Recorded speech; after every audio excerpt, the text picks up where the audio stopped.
Hello बच्चों, कैसे हैं आप लोग। उम्मीद करता हूँ कि आप लोग बहुत अच्छे होंगे बच्चों।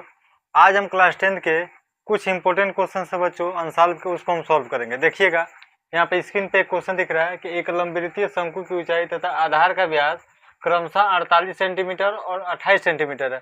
तो पूछ रहा है बच्चों, शंकु का आयतन ज्ञात कीजिए।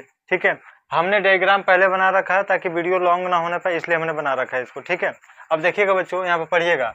लिख रहा है कि शंकु की ऊंचाई कितना है, 48 सेंटीमीटर, और आधार का व्यास कितना है, 28 सेंटीमीटर है। तो बच्चों आप क्या करिए कि ऊंचाई कितना दिया है यहाँ पर, 48 सेंटीमीटर लिख लीजिए।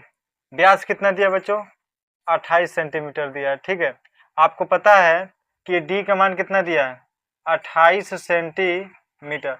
बच्चों जब ये डी का मान दिया है, व्यास दिया है, तो व्यास त्रिज्या क्या होती है, व्यास की आधी होती है। ठीक है, तो आर बराबर हो जाएगा बच्चों 28 बटे कितना, 2।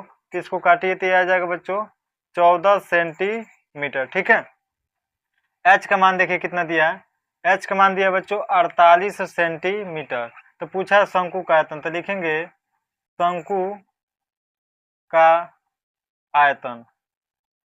ठीक है, तो शंकु का आयतन होता है बच्चों v बराबर 1/3 पाई आर स्क्वायर एच। ठीक है, तो आप काम करिए कि 1/3, ये चाहे तो पाई का मान रखिए आप, चाहे तो आप मत रखिए, आपकी मर्जी। ठीक है ना, तो हम पाई का मान नहीं रखेंगे यहाँ पर।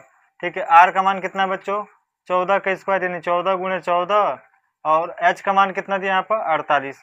तो इससे काटिए तो कितने बार में जाएगा, 16 बार में।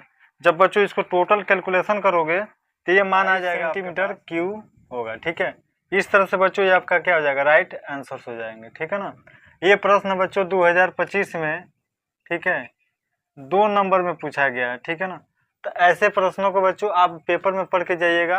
110% ये प्रश्न आते हैं पेपर में, शंका में मत रहिएगा। ठीक है ना, ऐसे प्रश्न को आने से दुनिया की ताकत नहीं रोक सकती, ऐसे क्वेश्चन आना है तो आना है।